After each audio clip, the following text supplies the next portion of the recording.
Vamos a sacar la sesión de práctica y vamos a comenzar. Cuando se acabe comenzamos, ¿cierto? Exacto, cuando saquemos el afiche de pantalla, comenzamos Comenzamos. con eso. Muy bien, que nos vaya muy bien.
Muy buenos días a todos y a todas. Mari Compuché. Es un agrado para mí actuar como moderador en esta oportunidad en la cual estamos inaugurando el año académico de nuestro doctorado, inaugurándolo en términos de una clase para toda la comunidad latinoamericana, regional y nacional, porque las clases han comenzado desde hace ya bastante tiempo. Para nosotros es muy, digamos, importante y un honor contar con Leonardo Boff, digamos, a quien vamos a presentar de manera más específica al final de esta primera parte de presentación. La modalidad va a ser la siguiente.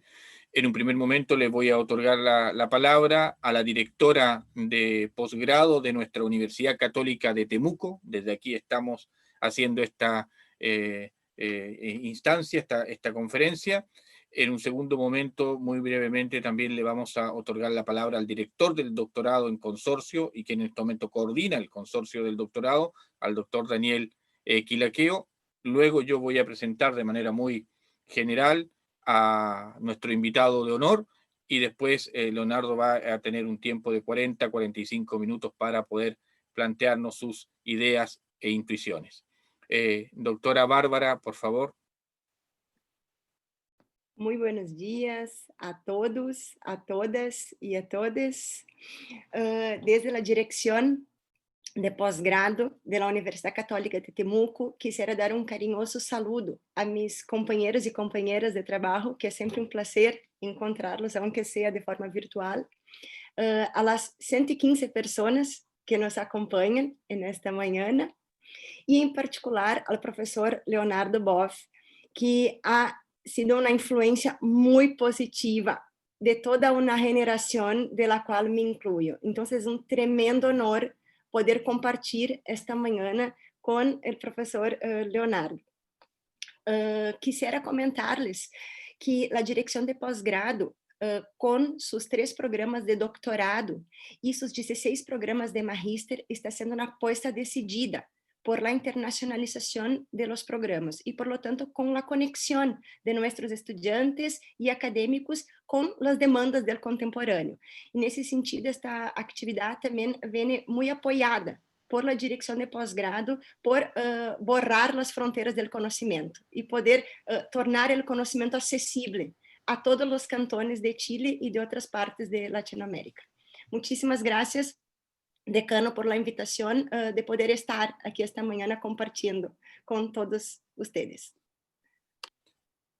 Muchas gracias, Bárbara. Daniel. Gracias, decano.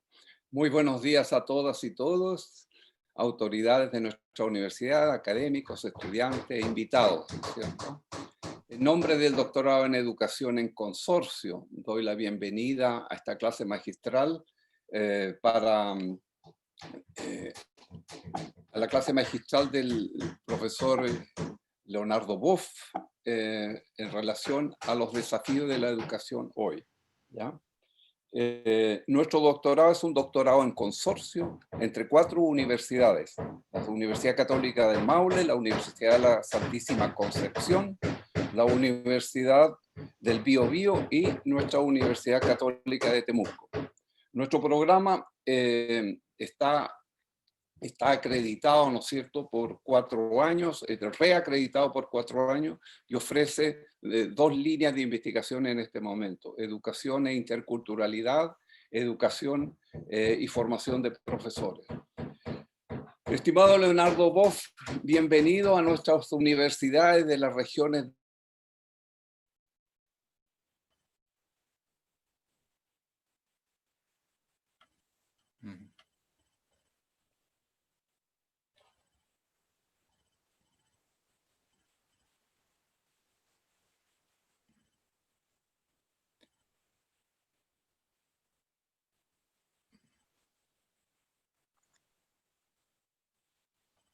Está en silencio, Daniel.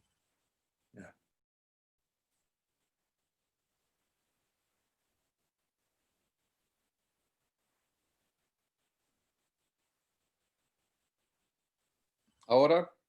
Ahora sí. Ahora sí. ¿De nuevo? ¿Sí? No, se escuchó gran parte, sí. Se Sí, escuchó puede. gran parte. Sí, sí. Bueno, yo decía que nuestro doctorado, ¿no es cierto?, da la bienvenida a la clase magistral, a todos los invitados, y decía que nuestro doctorado es un doctorado en consorcio entre 4 universidades de la región sur de Chile, centro-sur de Chile, entre la Universidad Católica del Maule, la Universidad de la Santísima Concepción, la Universidad del Biobío y la Universidad Católica de Temuco. Ofrecemos 2 líneas de investigación en nuestro doctorado: educación e interculturalidad, educación y formación de profesores. Nuestro doctorado está reacreditado, ¿no es cierto?, por 4 años más a partir de este año, y eso, doy la más bienvenida, ¿no es cierto?, a nuestro conferencista, en nombre de las 4 universidades, a la región sur de Chile, centro-sur de Chile. Muchas gracias. Muchas gracias, Daniel. Bueno, saludamos entonces también a toda la comunidad que está en estos momentos conectada, tanto desde nuestra universidad como las universidades del consorcio. Saludamos también a nuestros colegas, a nuestros estudiantes de la universidad. También un saludo especial a Monseñor Luis Infanti, que también nos acompaña, ya con quien fue importante también su gestión para que pueda estar Leonardo con nosotros. Y también hay gente conectada desde la Universidad Metropolitana de Barranquilla, Leonardo, gente de Cundinamarca, de Tunja, mucha gente en Colombia, en Guatemala, en Brasil, que son universidades con las cuales tenemos mucha relación. Para quienes no conocen a Leonardo, Leonardo Boff es uno de los pensadores latinoamericanos más importantes en la actualidad. Él no quiere que digan quién es, él me dice, pero hay que decirlo porque efectivamente hay gente que no te conoce. Gente más joven, uno de los exponentes más importantes y pioneros en la defensa de la tierra. Ex sacerdote franciscano, profesor de ética, de filosofía, de ecología, vinculado a la Universidad de Río de Janeiro, uno de los fundadores de la teología de la liberación, que tuvo un notable desarrollo e impacto en la iglesia latinoamericana en los años 70 y 80 del siglo pasado, ¿ya? Actualmente vive en Petrópolis, cerca de Río de Janeiro, de donde está ahora. También ayer conversábamos, fue muy cercano, amigo de Paulo Freire, también una querida persona nuestra, un activista de los movimientos altermundistas en defensa de los más desposeídos. Ha escrito más de 60 libros en distintas áreas. Uno de los libros que él, no voy a nombrarlos todos, que él más quiere es el libro del águila y la gallina, ¿ya? Y bueno, también asesoró al Papa Francisco para la redacción de la encíclica social Laudato Si sobre la Madre Tierra. Es un honor que estés aquí, así que les presento a Leonardo Boff. El auditorio virtual es suyo, estimado colega, hermano y académico.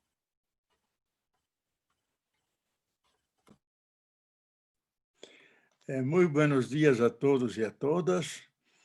A ti, Juan, que va a coordinar ese encuentro. Al profesor Daniel, que coordina los doctorados. Y una palabra muy especial a Bárbara, que es una brasileña. Y así se ve que Brasil ya se está expandiendo un poco por todas las partes. Y hay una profunda conexión entre Brasil y Chile, siempre hubo. Y quiero también saludar a Claudia, que está por detrás. Y no quiero empezar sin manifestar mi profunda admiración al pueblo chileno, que fue a las calles con valentía, reclamando una nueva constitución, derrotando finalmente el neoliberalismo radical de la Escuela de Chicago y de Viena.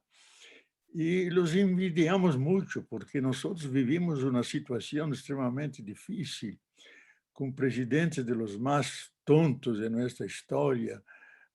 No hay palabras para definirlo. Solamente yo creo que Trump le gana, pero él sigue la línea.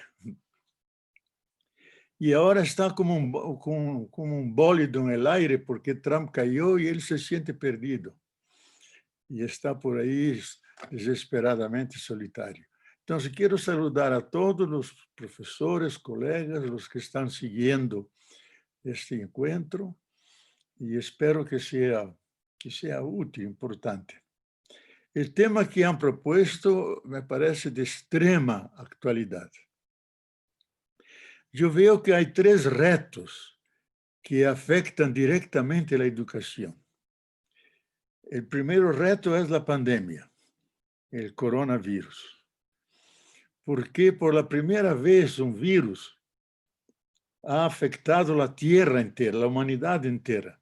Todos los demás virus estaban siempre localizados, sea en África, sea en Medio Oriente, en Asia, pero de esta vez fue la entera humanidad. No nuestros perros o nuestros gatos, sino el planeta vivo, la Tierra. Y eso a mí significa algo excepcional, una lección que la Madre Tierra nos quiere dar. Y como nos advierten los especialistas, estamos inaugurando la era de los virus. Ya vinieron muchos, como la Zika, chikungunya, Ebola y ahora el coronavirus, que es una derivación del SARS, que tiene varias expresiones. Y él ha modificado de tal manera la realidad que afecta directamente nuestras formas de comunicación, de educación. Y si yo anticipo ya casi diría un discurso político que cayó sobre el sistema capitalista, el neoliberalismo. El coronavirus cayó como un rayo que destrozó sus dogmas principales, que si hubiéramos seguido sus principios y sus opciones, la humanidad estaría perdida. Entonces, ahora estamos viviendo con valores que estaban ausentes en esta forma de organizar el mundo, que ha empezado primeramente en Chile, y gracias a Dios está empezando a ser rechazado también en Chile, y a partir de ahí la humanidad. Entonces, yo creo que el coronavirus nos pone un reto en el sentido de que la Tierra está en riesgo. La Tierra está en riesgo. Los especialistas dicen hay que hacer mucha atención porque pueden llegar virus mucho más letales que pueden exterminar hasta 2.000 millones de la especie humana y dañar gravemente la biosfera. Y uno de ellos, uno de los grandes especialistas, David Kahneman, dice, fue él que anticipó la venida del coronavirus y avisó a todos los decision makers, los jefes de Estado, para que se prepararan. Nadie se preparó porque decían, ¿cómo no sabemos cuándo viene? Entonces no hay que prepararse. Y vino y ya está produciendo esa desgracia en toda la humanidad. Y él dijo, si la humanidad no cambia su relación con la naturaleza, vendrá un otro mucho más terrible. Él vendrá, yo no sé cómo ni cuándo, pero vendrá. Eso depende de los seres humanos que cambien el rumbo de su camino de civilización, de su relación con la tierra y con la naturaleza. Entonces, eso implica evidentemente otros valores, otros hábitos, otro nivel de conciencia, y ahí directamente a la educación, porque es la educación que va preparando las identidades humanas, los contenidos nuevos de nuestra visión del mundo, y si no hacemos ese cambio, podemos ir al encuentro de lo peor. Entonces, un reto es ese del coronavirus, que enseguida nos presentó un segundo reto, una nueva forma de comunicación entre los humanos, que son las formas virtuales, con WhatsApp, con la Internet, con las varias plataformas. Y yo creo que eso vino para permanecer, que se darán clases, se harán encuentros, discusiones mediante ese medio que tiene la velocidad de la luz y que pone la humanidad toda en contacto. Pero como recuerda el Papa en la Fratelli Tutti, la última encíclica, dice, la globalización, la Internet, nos ha hecho más próximos, pero no nos ha hecho hermanos. Somos más cercanos, pero no hermanos, que se entreayuda. Entonces aquí hay un otro reto de cómo enfrentar esta manera nueva de comunicación, porque no solamente transmite cosas importantes para la cultura, para la nueva forma de civilización, pero es un vehículo de mentiras, de calumnias, de fake news, de destrucción de personas en su nombre, en sus trabajos. Y eso ocurre a nivel mundial. En Brasil, gran parte de las elecciones que terminaron ayer fueron ganadas por los fake news. por el número ilimitado de mentiras y difamaciones que se han hecho. Y no sabemos todavía cómo enfrentarlos.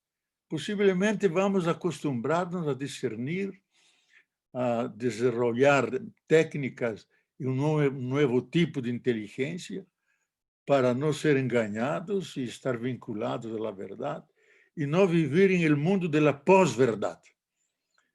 Porque si eso fuera verdadero, yo creo que Sócrates no necesitaría tomar la cicuta, se suicidaría, porque toda la búsqueda de la humanidad de Oriente y de Occidente era en busca de la verdad de las cosas, del amor, de la justicia y todo eso que constituye los diálogos platónicos donde Sócrates en el centro. Ahí vivimos en el tiempo de la posverdad, onde uno decide la verdad que le interesa, que son sus intereses, y no la verdad que es dura como la realidad. Entonces, es un reto importantísimo para la educación. Y el tercero reto, no menor, tal vez el más grave de todos, es las amenazas que pesan sobre el sistema tierra, el sistema vida. En razón de eso, el Papa Francisco escribió Laudato Si, que tiene como el verdadero título, el subtítulo, sobre el cuidado de la casa común. Y la última, Fratelli Tutti, que es una encíclica social que prolonga, que profundiza Laudato Si, tiene la frase central diciendo, y la repitió ya 2 veces en el Twitter, porque es muy activo en el Twitter. Todos los días manda sus mensajes. De esta vez, o nos salvamos todos o nadie se salva. Tal es la alarme que pesa sobre el sistema vida y el sistema tierra. Llegamos a un límite de soportabilidad de la tierra, porque el sistema bajo el cual estamos sufriendo, que el Papa lo llama en Laudato Si, un sistema de mentira. Mentira, nunca un Papa habla así, pero él lo dice, que presupone que la tierra es un baúl lleno de bienes y servicios, recursos, dicen ellos, que nos permiten un desarrollo infinito. Los 2 infinitos son de mentira, porque la tierra es pequeña, vieja, tiene límites, no soporta un proyecto ilimitado. Y el sistema quiere esto y sigue adelante. Pero con la crisis, yo creo, del coronavirus, eso se puso en jaque, porque los valores fundamentales, que era la ganancia, lo que nosotros proponemos es la vida.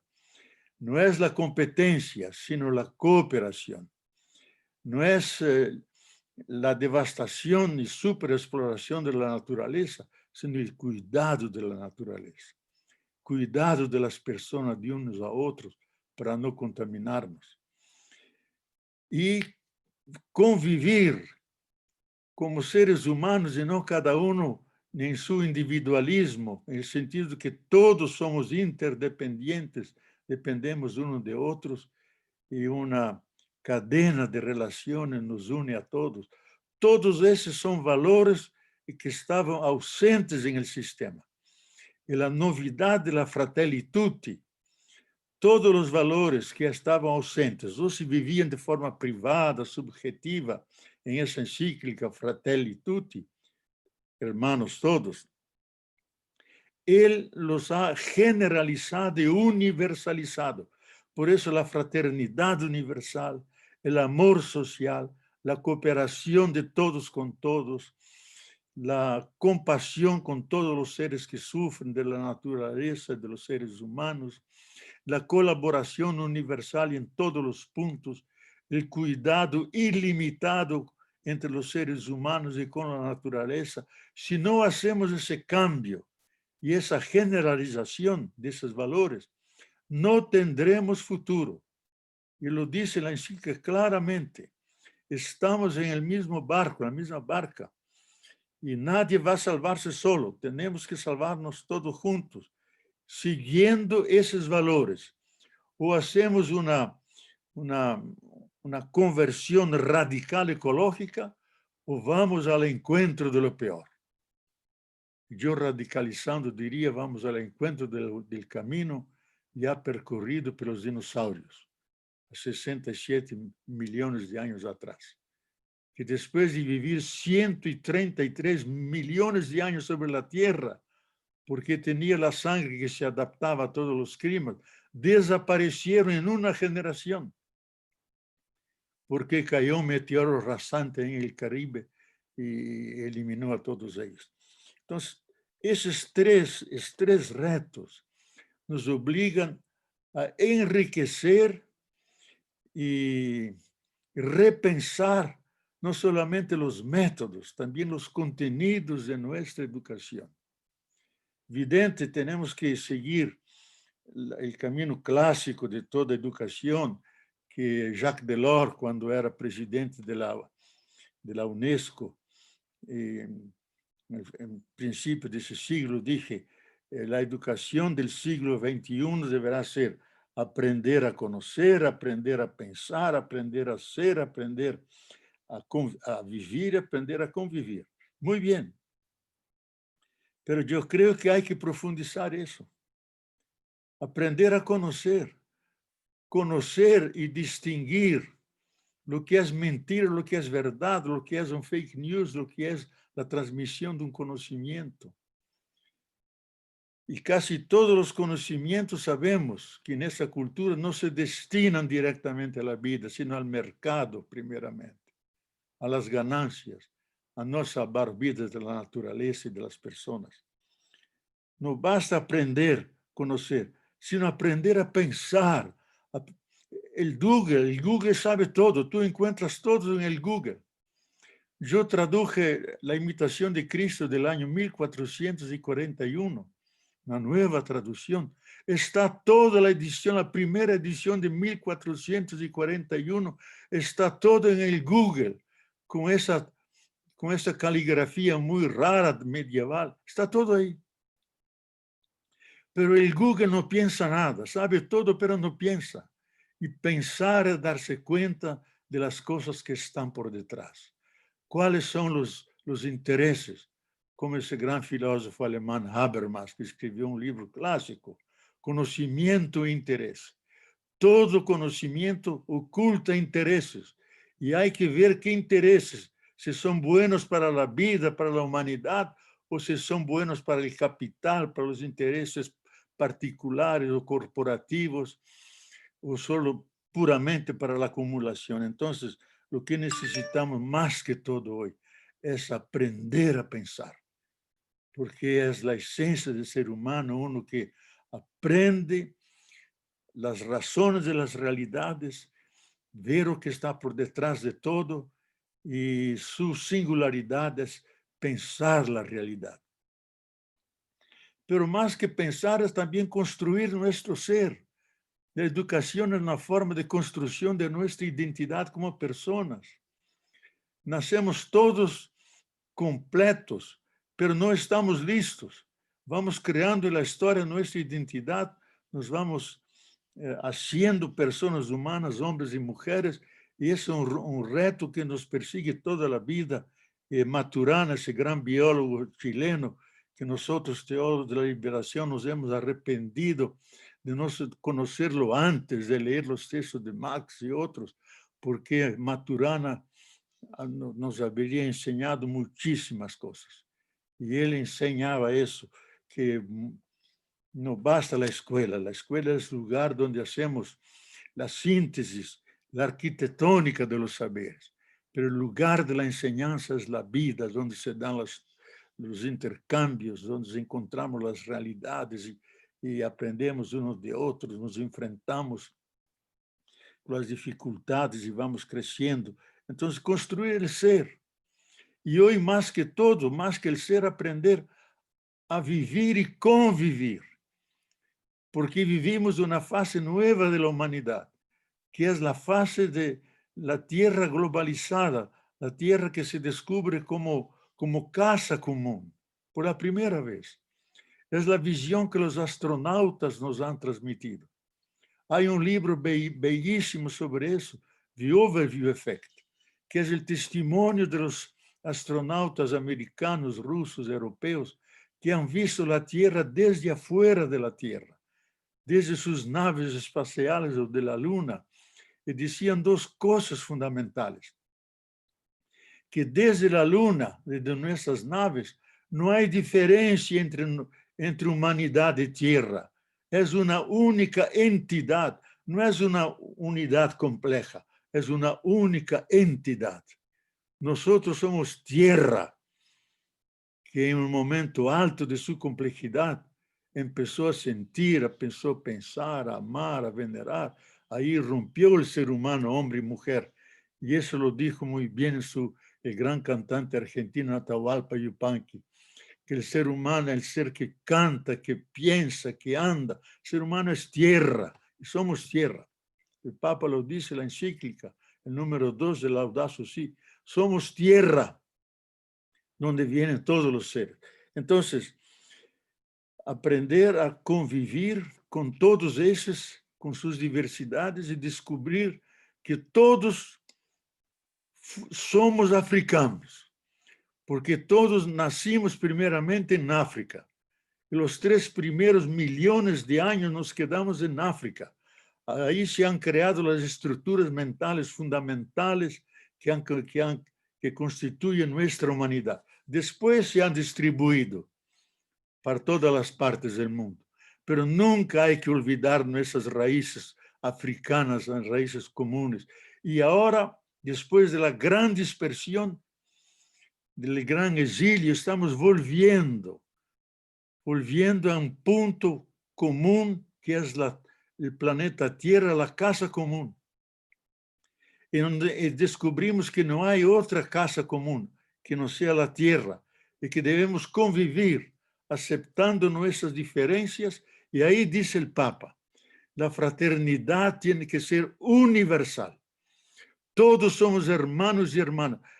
En el sentido de San Francisco, que entendía a todos como seres humanos y hermanos, pero también los seres de la naturaleza, los animales, los árboles, todos los seres tenemos el mismo código genético, los mismos 20 aminoácidos, las mismas 4 fases fosfatadas, desde de la célula más primitiva que rompió a 3,8 mil millones de años, pasando por las grandes florestas, que es el carbón de hoy, los dinosaurios, que es nuestro petróleo de hoy, pasando por los dinosaurios y nosotros, los animales, el caballo, todos tenemos el mismo código genético.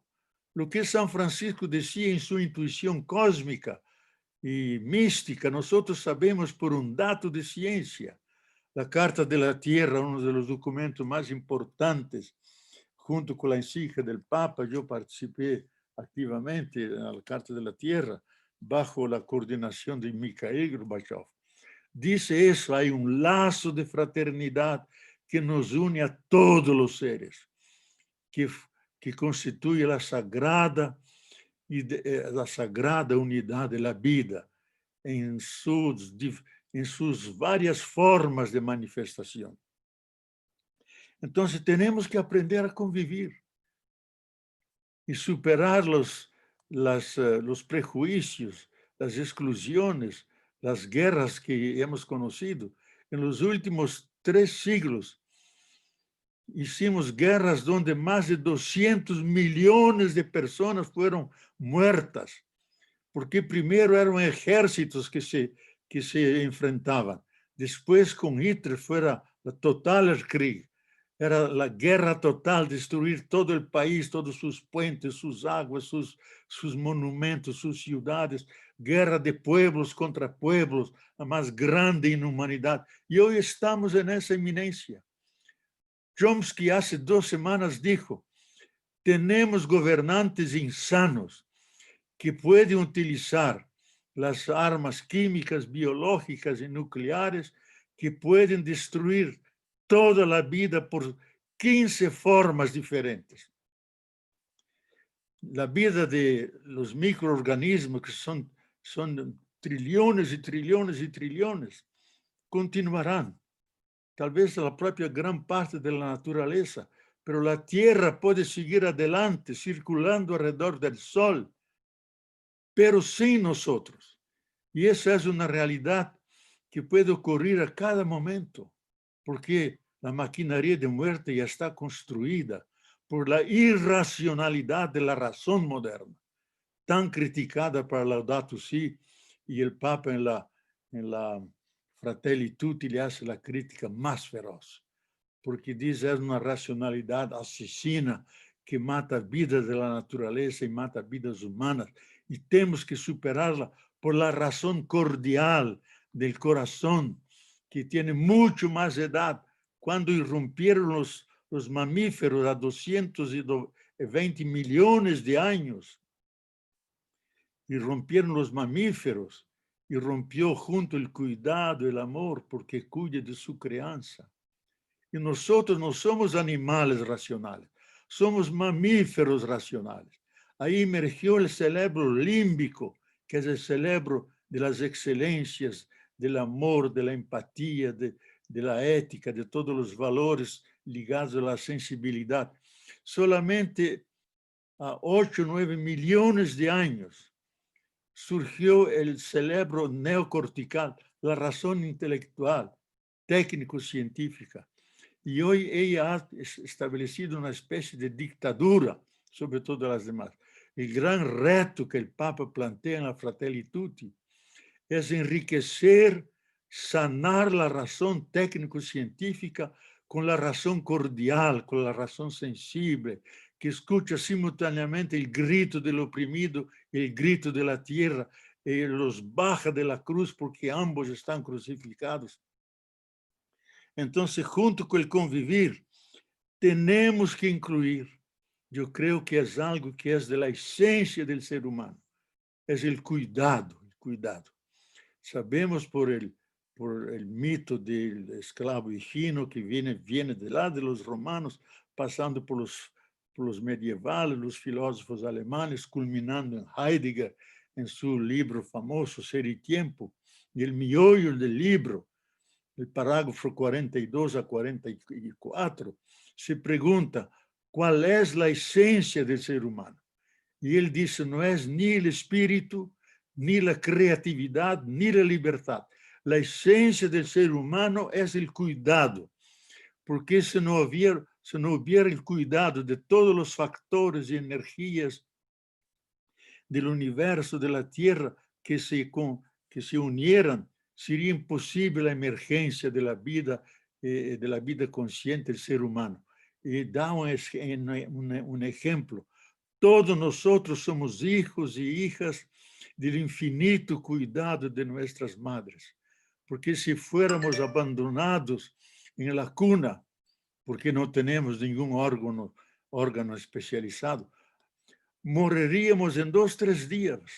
Somos todos hijos e hijas del cuidado de nuestras madres.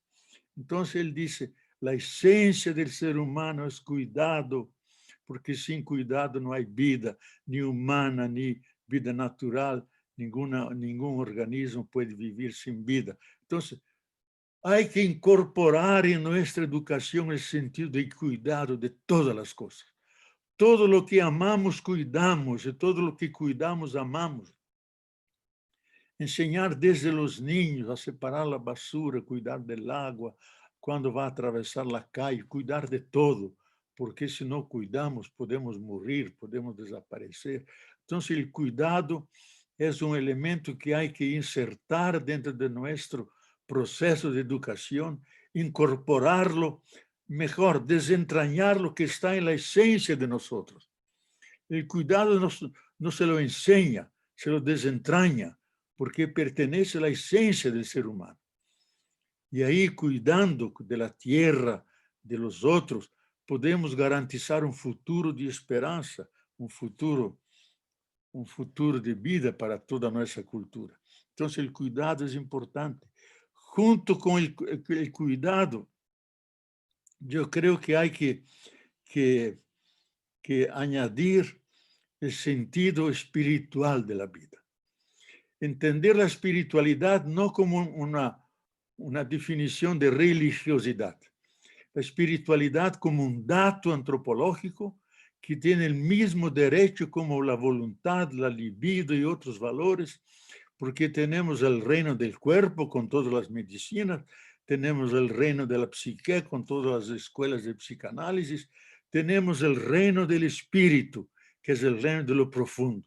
Eso yo no lo digo yo, lo dice Antoine de Saint-Exupéry, el autor del Principito, que dejó antes de salir con su avión, que se precipitó en el Mediterráneo, una carta en la mesa con el título Carta al General X, donde dice, tenemos esos 3 reinos y hemos desprezado y olvidado el reino del Espíritu, que es hecho de amor, de solidaridad, de compasión, de aceptación de uno de otros, porque no tenemos eso, tenemos esa guerra terrible que estamos matando a millones entre nosotros.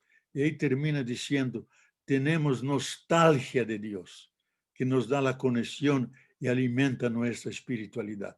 Entonces la espiritualidad es un dato del ser humano, que nos hace más profundamente humanos, sensibles a los valores éticos, a los valores de la solidaridad, de la compasión con los que sufren y fundamentalmente del amor, que es la expresión más máxima de la vida, como Dante decía al final de cada cántico, el amor que mueve las estrellas y todo el mundo, yo diría que mueve también nuestros corazones.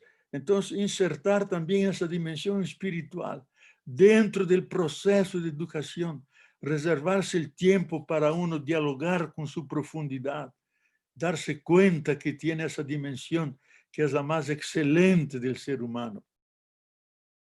Y hoy sabemos por las ciencias neurológicas, desde 1985, que tenemos el punto Dios en el cerebro.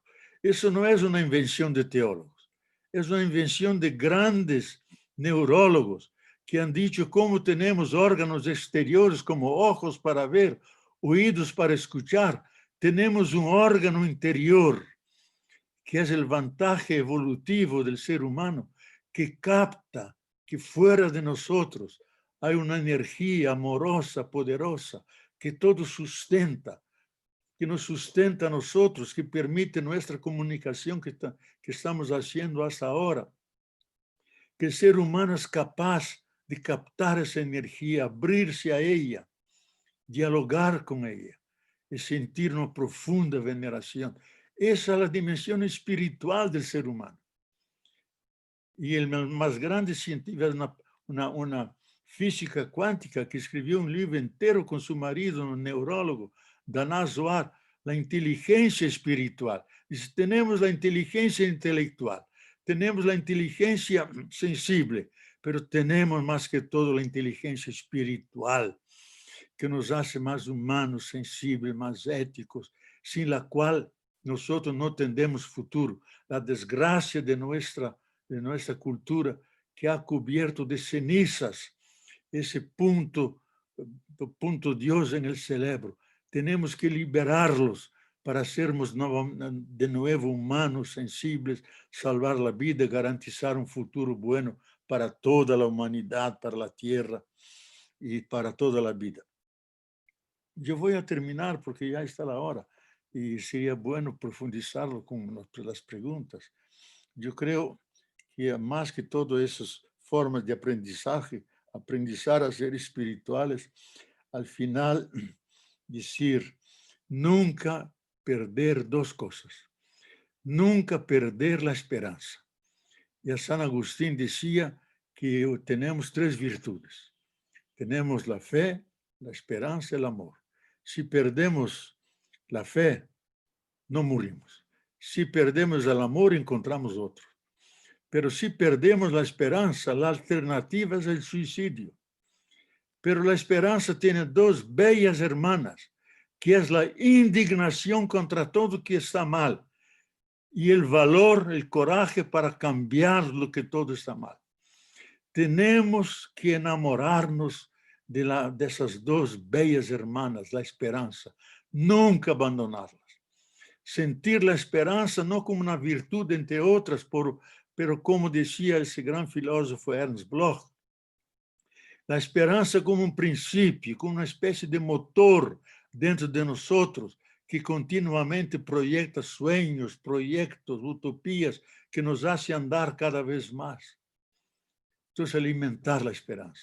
Y lo segundo, alimentar los sueños buenos, porque el ser humano es un proyecto infinito que no encuentra ningún objeto adecuado a su capacidad infinita, y el sueño proyecta continuamente mundos nuevos que pueden ser construidos en esperanza, unidos entre nosotros.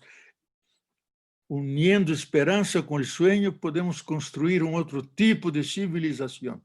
Desta vez não temos outra alternativa. Ou cambiamos ou morrimos. Esta última frase que Erich Hobsbawm escreve em seu livro, que resume toda sua obra, La Era de los Extremos. Isso, não podemos construir o século XXI com os valores do passado e do presente. Tenemos que reinventarnos, porque si no hacemos eso, vamos al encuentro de la oscuridad. En la otra página dice, vamos al encuentro de la muerte. Entonces, tenemos que reinventar un tipo de ser humano que cuida, que ama, que convive en la misma casa común. Para eso tiene que educarse, como decía también esa gran filósofa, discípula de Heidegger, Anna, dizia, podemos aprender toda a vida se nunca nos educarmos. Nunca nos educar. Temos que educar-nos em cada passo de nossa vida. Não basta a informação, não basta o conhecimento. Transformar esse conhecimento em capacidade de humanidade, de convivência, de elaboração de um futuro de esperança. E isso eu creio que está dentro das possibilidades humanas e vamos alcançar isso. E termino, já que sou teólogo, com uma frase que o Papa la repite 3 vezes na Laudato Si e vuelve a repetirla em la Fratelli Tutti, onde diz em Livro da Sabedoria, capítulo 11, versículo 24, diz, Deus ha criado todas as coisas com amor. No odia a nada lo que ha creado, porque Él es el apasionado amante de la vida. Entonces, yo creo que un Dios que es un apasionado amante de la vida no va a permitir que nuestra vida se termine tan miserablemente. Vamos dar un salto cuántico de conciencia, otro nivel de conciencia, darnos cuenta de como hemos maltratado e dañado a casa comum e agora temos que cuidarla, amarla, porque não temos outra alternativa. Vamos dar esse salto. Eu creio nisso. E aí creio em si, temos um futuro de esperança e de alegria, todos juntos. Como disse o Papa em sua última frase da encíclica, hermanos e hermanas, sigamos cantando que os problemas e dificuldades com o planeta Tierra no nos quite la alegría de la esperanza. Muchas gracias, hermanos. Muchas gracias. Muchísimas gracias, estimado Leonardo, por tus palabras, por estas reflexiones, por este tránsito que has hecho y que nos invitan naturalmente a la reflexión. Hay muchísimas preguntas, naturalmente, que te voy a plantear de 3 en 3, como lo hemos conversado, para que puedas reflexionar y plantear también qué piensas. Se pregunta algo que está vinculado a la propia liberación. El profesor Ulises Cañoles pregunta, ¿por qué se ha silenciado la teología de la liberación? ¿Qué ha pasado desde la mirada del ser humano a la realidad? Eso pregunta a nivel general.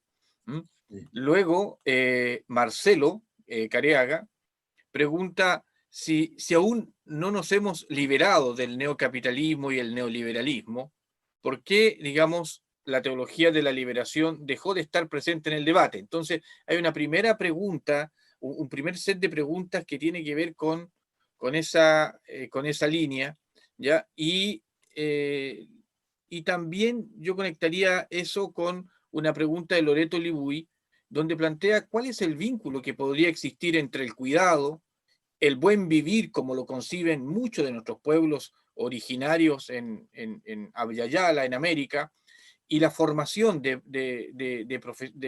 educadores en general. ¿Cuál es el vínculo que existe y la consideración o no consideración de escuchar a nuestros pueblos originarios con su sabiduría ancestral y privilegiar, digamos, otros saberes que son mucho más contemporáneos y contingentes? Mira, con referencia a la primera pregunta, que hemos internalizado de tal manera la liberación y la crítica al sistema que oprime, que no escucha el grito de la tierra, el grito del pobre, y que nos alegramos porque esa teología ha llegado al centro de la Iglesia. Con el Papa Bergoglio se introdujo la teología de la liberación de vertiente argentina, que es una teología de la liberación de la cultura silenciada y del pueblo olvidado. Entonces, la primera vez en la historia que en una generación un tipo de teología ha llegado en el corazón de la Iglesia. Generalmente las nuevas teologías demoran 2, 3 generaciones hasta llegar al centro de la Iglesia. Entonces, yo pienso que he hablado continuamente de liberación, las alternativas al sistema que nos oprime, que nos mata, que es asesino. Entonces, yo creo que nunca como antes la liberación es actual, porque gran parte de la humanidad vive en la opresión, en la miseria. Doy el último dato de unos 3 semanas atrás del Credit Bank de la Suiza, diciendo que 1% de la humanidad, 1%, posee personalmente, no sus corporaciones, 45% de la riqueza de la humanidad. Y 1% de la humanidad posee solamente 99% de esa riqueza. Entonces, por detrás de esos datos hay una inmensa injusticia, opresión, mecanismos de muerte de la naturaleza de seres humanos. Entonces, yo creo que esa situación no puede continuar. Lo peor que nos puede ocurrir es volver a lo que era antes, al mundo de las injusticias, del neoliberalismo, de la explotación de la naturaleza, de las amenazas. Tenemos que cambiar. O cambiamos o no hemos aprendido la lección que el coronavirus nos fue enviado por la Madre Tierra. Por eso que el confinamiento social tiene un significado, no es arbitrario. Es una especie de retiro existencial para cada uno preguntarse cuál es el sentido de nuestra vida, qué hemos hecho con la Madre Tierra, con la naturaleza, qué tontos que éramos destruyendo la base físico, química, ecológica que sustenta nuestra vida. Es un tiempo de reflexión para redefinir un nuevo sentido de vida que sea realmente un sentido y no algo absurdo. El segundo, la libertad del neoliberalismo. Yo creo que el neoliberalismo recibió un choque tremendo con el coronavirus, el COVID-19, porque él se basaba fundamentalmente en la explotación de la naturaleza y la explotación de las personas. Y ahora todo se paró, todo se paró. Las fábricas, las personas, es como si el coche iba en una velocidad tremenda y iba a caer en un abismo, se chocó contra un muro, se paró todo para reflexionar. Entonces, uno de los sentidos de ese aislamiento social es eso, para reflexionar. Y ahí yo creo que el neoliberalismo no puede ser repetido, a pesar de que Chomsky nos llamó la atención diciendo que el 0,1% de los miliardarios del mundo están se articulando para crear un despotismo cibernético, utilizando la inteligencia artificial, controlando cada una de las personas y toda la humanidad para garantizar sus privilegios y su riqueza. Esa inteligencia artificial está ya grabando todo lo que estamos hablando nosotros, sabe el café que acabé de tomar, sabe del desodorante que estoy utilizando, sabe todo lo que estamos diciendo ahora, están grabando y saben todo. No tengamos duda de eso. Estamos bajo la dominación de otro tipo de inteligencia. Y lo peor, que en septiembre del año pasado se creó la inteligencia artificial autónoma, que trabaja con trillones y trillones de datos, y que sin preguntar, y que conoce a mí más que a mí mismo, y que puede tomar decisiones, entrar dentro de una reserva de armas nucleares, deslanchar esas armas y poner fin a la humanidad de la Tierra. Eso lo ha advertido ese historiador judío, Irara, que escribió el libro Homo Sapiens, Dios. Al final de su charla que dio en Brasil, decía eso: ahora que salgo, ni sé si voy a volver en Israel, que puede ser que esa inteligencia autónoma que independe de nosotros nos va a destruir. Entonces, la razón humana se ha hecho irracional, inhumana. Entonces, hay una conexión, digamos, entre opresión, amenaza a la vida y ese tipo de racionalidad. La tercera, que era el vínculo entre el bien vivir y el cuidado. Yo no podía entrar en ese tema, pero yo creo que uno de los modelos que tendrá posiblemente futuro, cuando la humanidad se encontrará y aceptará definitivamente que está en la misma casa común, ese ideal andino del bien vivir será el gran proyecto. Porque en esa situación todos seremos socialistas, no por opción ideológica, por matemáticas, porque tenemos solamente esos bienes y servicios que tiene que atender la humanidad y toda la naturaleza, y tenemos que distribuirlos. El bien vivir es eso, vivir en profunda armonía en la familia, con los lagos, con las montañas, con las divinidades, una sociedad de profundo equilibrio. Yo creo que será la fórmula de una humanidad verdaderamente humana, donde conviven junto con la naturaleza de hermanos y hermanas. Y ahí sí yo creo que hay un vínculo fundamental. Ahora es una especie de utopía, ellos lo viven, pero una utopía que es, como decía Paulo Freire, un sueño viable, una utopía viable. Va a realizarse desde que nosotros vamos creando conciencia y cambiando en sentido de mejorar la situación y el instinto de supervivencia. Yo termino esa parte diciendo la última entrevista que Zygmunt Bauman dio en España antes de morir, una semana antes. Dijo: tenemos más retos que podemos enfrentarlos, más problemas que soluciones. Tenemos que colaborar y darnos las manos. Si no hacemos eso, vamos a aumentar la procesión de aquellos que van en la dirección de su propia sepultura. Entonces, esa es la situación real de la humanidad. Tenemos que cambiar, o cambiamos o morimos. Y ahí yo creo que la educación tiene que poner el eje central en la vida, el cuidado de la vida, la solidaridad, la convivencia, todo eso que era negado por el sistema, o era ausente, o era solamente privado, ahora tiene que ser generalizado, universalizado como valor humano para todos los seres humanos. Vamos a otras tres. Sí. Pero no quiero terminar esa contestación sin saludar al Monseñor Luis Infante, que está aquí presente, un gran amigo, defensor de las aguas, como nadie en Chile, en Aysén, que defiende los mapuches, los loncos, y que escribió un texto maravilloso sobre, verdadera encíclica sobre las aguas, con base científica, bíblica, práctica.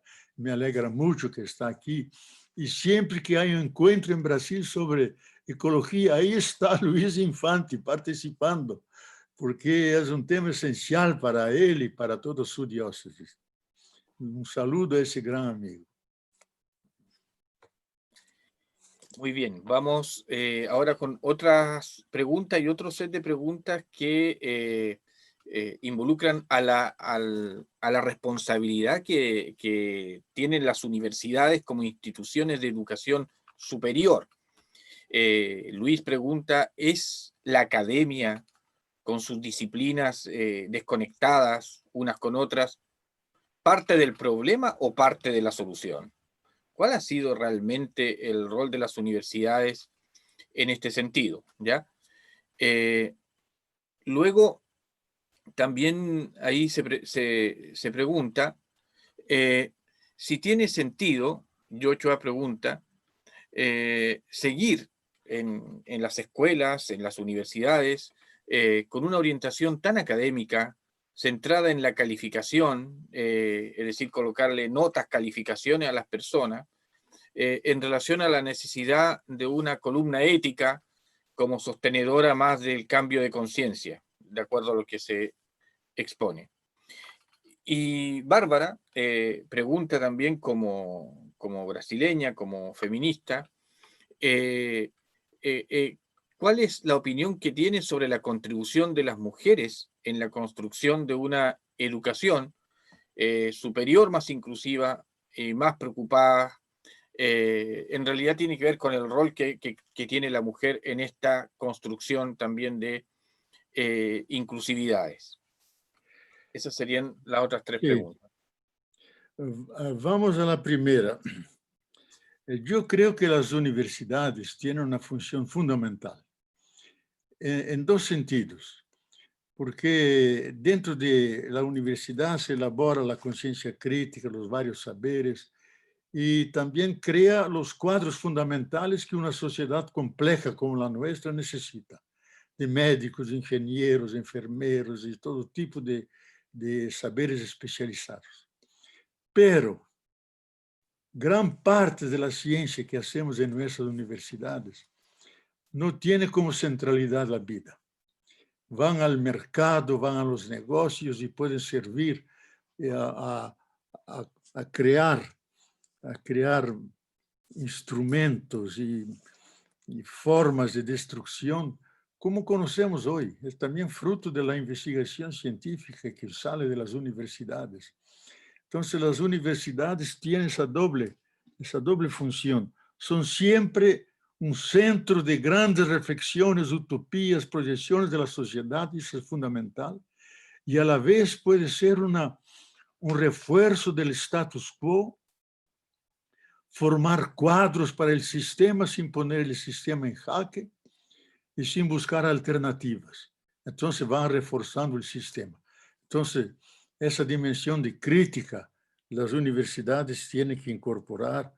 Y yo creo que aquí hay un libro para mí fundamental de Hans Jonas, Principio Responsabilidad.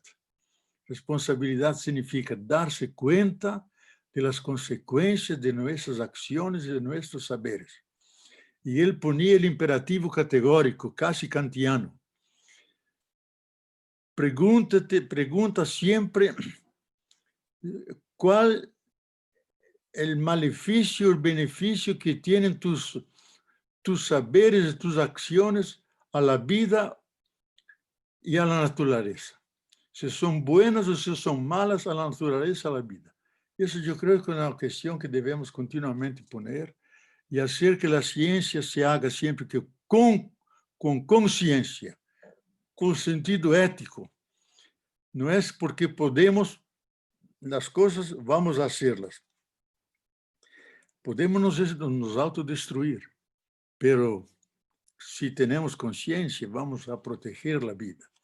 Yo creo que esa es la misión del ser humano, su lugar dentro del conjunto de los seres, del proceso de la evolución. de aquellos que cuidan, que guardan lo que está en Génesis capítulo 2.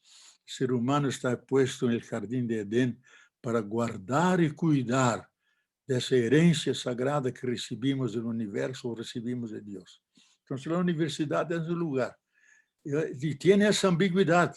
Y por eso, cuanto más un científico, un estudiante, uno que hace su tesis, incorpora esa dimensión social, esa dimensión ecológica, yo diría que todas las ciencias tienen que ecologizarse, como dice muy bien Boaventura de Sousa Santos. Tiene que ser la ecología de todos los saberes. Es decir, cada saber tiene que preguntarse. La literatura, la física, la química, ¿qué colaboración doy para salvar la vida y el planeta? Todos tienen que dar su colaboración, porque todo está interconectado.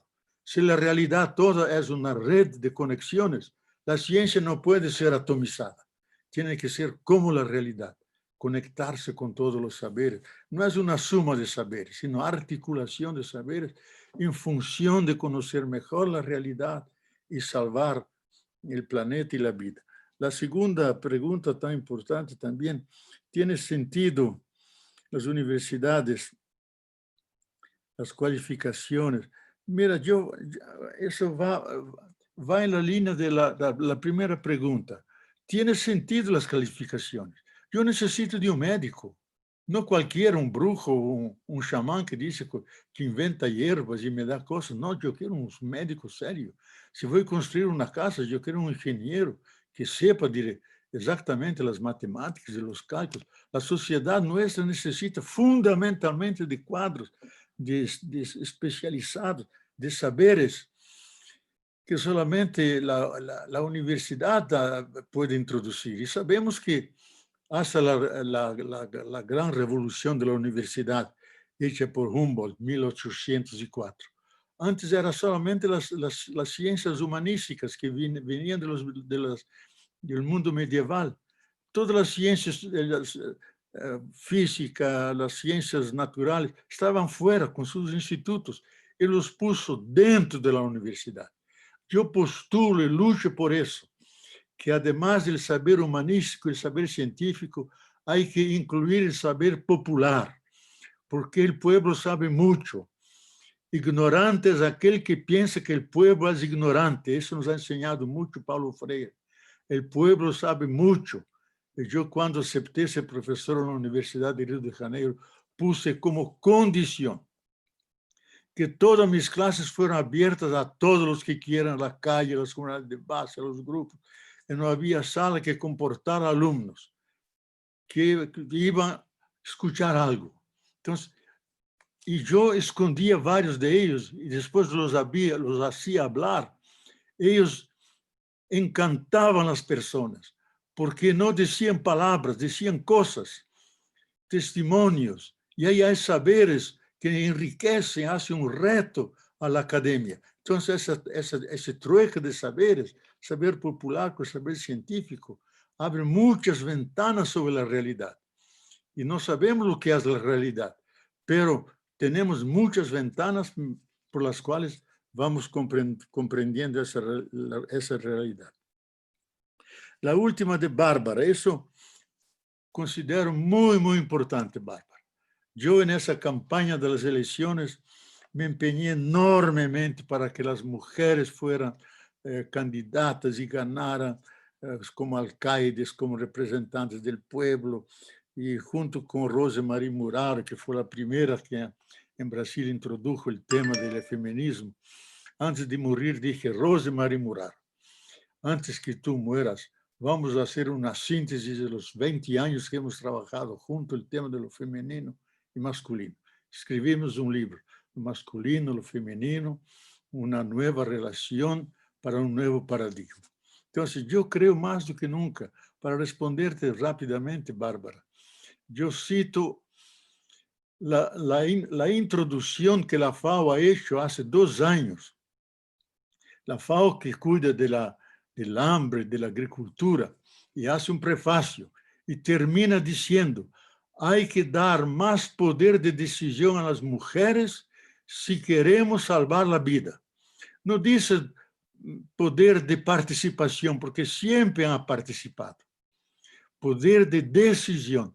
Yo personalmente, y lo digo, como hombres machos hemos fracasado en la historia, porque hemos siempre puesto aparte la dimensión de ánima, la dimensión de sensibilidad, de cuidado, de amor, que las mujeres, más que nosotros, todos tienen eso, pero ellas más que todo, porque durante 9 meses llevan dentro de sí una vida y la cuidan, no solamente en ese momento a lo largo de toda la vida. Si alguien sabe del cuidado, son las mujeres.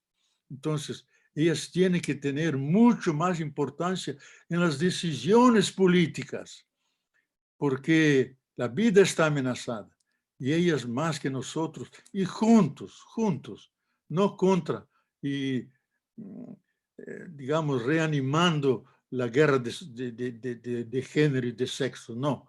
Hay una convergencia de ánimos y ánimas de seres humanos, junto construir el proyecto humano, en la forma masculina, en la forma femenina y otras formas de expresiones que son posibles de la sexualidad humana, pero juntos construir una patria, una casa común, donde en nuestras diferencias podemos ser felices y celebrar la alegría de la vida.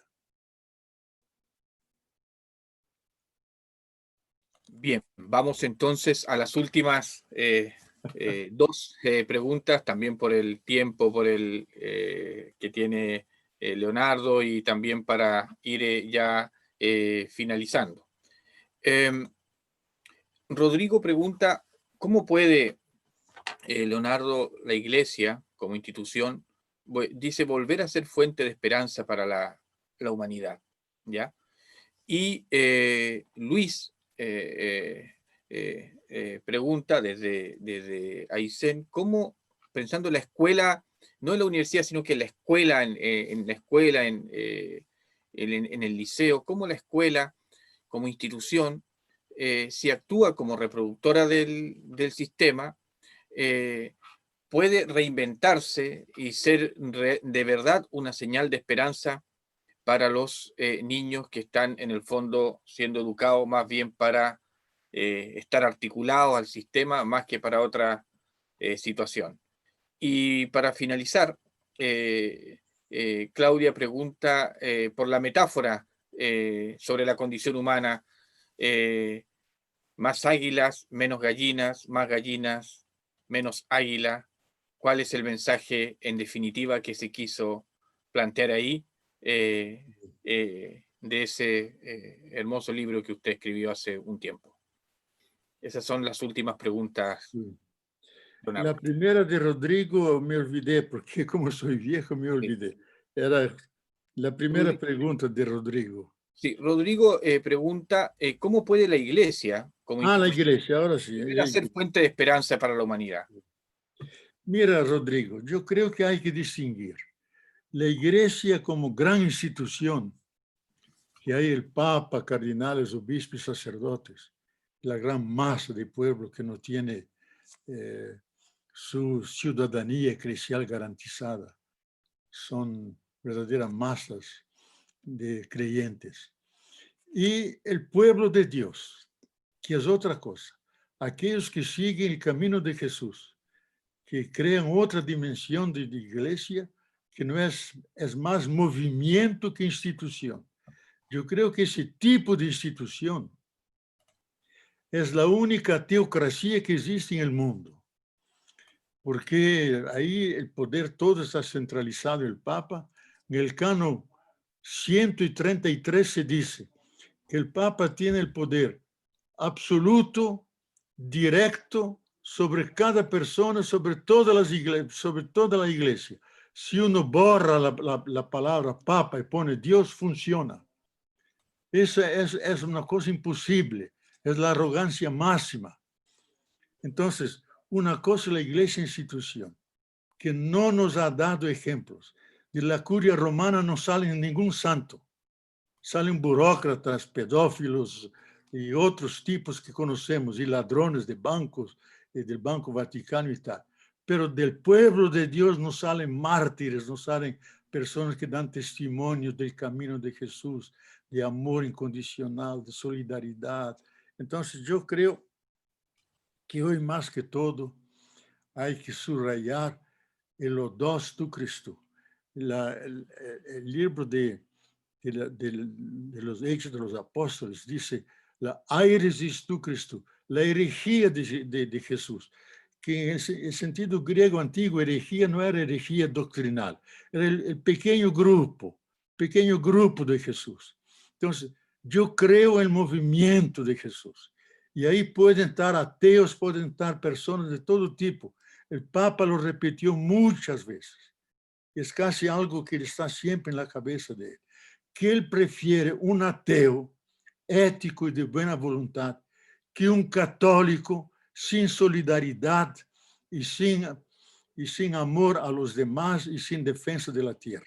Yo digo, son católicos, pero no son cristianos. Católicos devocionales y no de devociones de santos y rezos y misas. Pero el otro es un cristiano comprometido con los valores de Jesús. Y para mí, una de las palabras más bellas que el Papa Francisco dijo, Jesús no vino a crear una nueva religión, que había muchas en el tiempo. Vino a nos enseñar a vivir los bienes del reino, empezando con el amor, la solidaridad, la compasión, el respeto de todas las criaturas. Para eso vino Jesús. Y ahí todos pueden entrar. Entonces la iglesia es verdaderamente un hospital de campaña. Uno no pregunta si está bien casado, si no está casado, si está en pecado mortal o no. Es un ser humano necesitado y lo acogemos. Esto para mí es la verdadera iglesia, pueblo de Dios, que sigue por los siglos, que nunca ha traicionado a Jesús. Entonces, yo no digo que no tiene sentido la iglesia institución. Tiene un sentido, porque nos ha conservado la gramática del mensaje de Jesús. No ha transmitido los evangelios, los textos, y nos propone eso, a pesar que no lo viven. Entonces tiene su sentido, pero el valor fundamental está en el seguimiento de Jesús, en el camino que Él nos dejó, y ahí sí creo que el gran pueblo de Dios, que es un poco la humanidad creyente, la humanidad ética que está dentro de esa dimensión. Luis Infante, creo que es Luis Infante. Yo creo que la escuela... Luis Ríos, le pregunto. Luis Ríos. La escuela siempre tiene su función, porque recogemos todo el saber del pasado de forma sistémica, y con sus varias disciplinas, y es importante heredar todo lo que recibimos. Pero no es suficiente. Hemos aprendido de Varela y Maturana y Paulo Freire que hay que alargar las paredes de la escuela.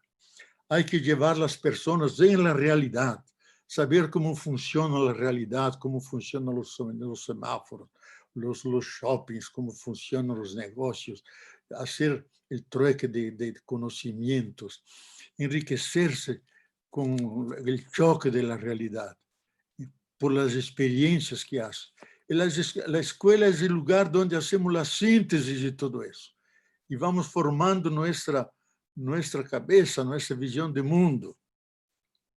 Pero lo más importante es vivir, y vivir conviviendo con el mundo, con las personas. Y ahí vamos siempre en relación y vamos intercambiando, y ese intercambio nos va enriqueciendo en saber, en experiencia y en humanidad. Entonces yo creo que las dos tienen sentido. La última, el agua y la gallina, yo puse como subtítulo una metáfora de la condición humana. Incluso escribí un artículo que está teniendo bastante repercusión. Maradona, una metáfora de la condición trágica del ser humano. Porque Maradona es un águila, un genio del fútbol. Pero en la vida personal era una gallina, que era víctima de una dependencia química que no sabía liberarse. eso no pierde su dimensión de águila. Por eso el reto humano es cómo combinar el momento de águila y el momento de gallina. Porque el águila no puede continuamente volar, que eso no muere de hambre, tiene que bajarse, alimentarse. Y la gallina tiene que hacer sus vuelos, tiene que hacer su espacio de convivencia. Entonces, el ser humano es simultáneamente enraizado en la realidad y tiene un proyecto infinito. Somos la contradicción de esas dos dimensiones, que para mí está en la esencia del mensaje de Jesús, como grandes exégetas lo están diciendo. Si uno pregunta, ¿lo que quiso Jesús cuando estuvo entre nosotros? Hay que responder, nos enseñó Padre nuestro y Pan nuestro. El Padre nuestro es el vuelo hacia la trascendencia, hacia lo infinito. Y el Pan nuestro es nuestra raíz cósmica, terrenal, que debemos alimentarnos. Y solamente uniendo Padre nuestro con Pan nuestro, podemos decir amén. Y si no hacemos eso, no se puede decir amén. Entonces, el agua y la gallina, cada uno tiene su situación. Hay momentos que tiene que ser gallina, hacer un negocio serio, conducir su vida de forma muy concreta. Y hay momentos que tiene que ser águila, tiene arrojo, tiene que tener vuelos, deseos grandes para crecer en la vida. Pero los dos tienen que combinarse. Y la sabiduría es saber crear ese equilibrio, cuándo debo ser gallina, cuándo debo ser águila, y saber que esa es la condición humana. No es un defecto de la creación. No es un defecto. Es la condición humana, que somos simultáneamente sapiens y demens, tenemos luz y tenemos oscuridad, somos águilas, somos gallinas, somos héroes y somos trágicos, y todo eso pertenece a nuestra realidad. Y depende de cada uno hacer la opción básica, si es por la luz, por la oscuridad, por la dimensión más digna, y es siempre volar sin perder las raíces de la realidad. Y eso yo creo que depende de los distintos proyectos humanos. Muchas gracias, hermano. Bueno, muchísimas gracias, querido Leonardo, por cada una de tus palabras, por la respuesta a las preguntas que se han formulado. Lamentablemente no pudimos canalizar todas las preguntas que hay. En realidad ha sido un espacio importante, una mañana en la cual hemos podido escuchar más que una clase, unas reflexiones de una persona que tiene una trayectoria relevante en la defensa, digamos, de los principales valores de nuestra condición humana. Entonces, para la Universidad Católica de Temuco, en particular para la Facultad de Educación y para el doctorado en Educación, ha sido un honor compartir este espacio a la distancia. Sabemos que tienes los billetes, digamos, para Chile, para la Patagonia, así que cuando vengas para nuestra tierra y pase, digamos, toda esta situación de emergencia sanitaria, sabes muy bien que esta también es tu tierra. Así que muchísimas gracias y nos vemos pronto, si Dios quiere, y un saludo también y el agradecimiento a todas las personas que se han conectado hoy día para escuchar estas reflexiones que van más allá de cualquier dimensión técnica que a veces en la universidad nos perdemos y se nos desdibujan y los fines con los medios nos confundimos, y por eso a veces es importante escuchar para poder retomar algunas sendas que a veces nos pueden conducir a pantanos o a otras circunstancias. Muy bien, gracias a todos, hermanos, y nos veremos en otras oportunidades. Nos vemos. Gracias, Leonardo, un gran abrazo. Un gran abrazo. Y ánimo. Nos veremos en Gracias, Leonardo. Nos vemos, colega. Gracias. Llévame a un lago bello que tiene ahí por cerca. Muy bien. Gracias, Luis. Gracias a todos. Muchas gracias. Y vamos a seguir con esperanza que esa epidemia no sea endémica, que la superemos, porque muchos científicos dicen que no vamos a liberarnos, tenemos que convivir con ellas. Digo, no, tenemos que superarla, porque queremos vivir, la vida es más fuerte que la muerte. Muchas gracias a todos. Gracias, gracias. Muchas gracias. Adiós. Muy bien.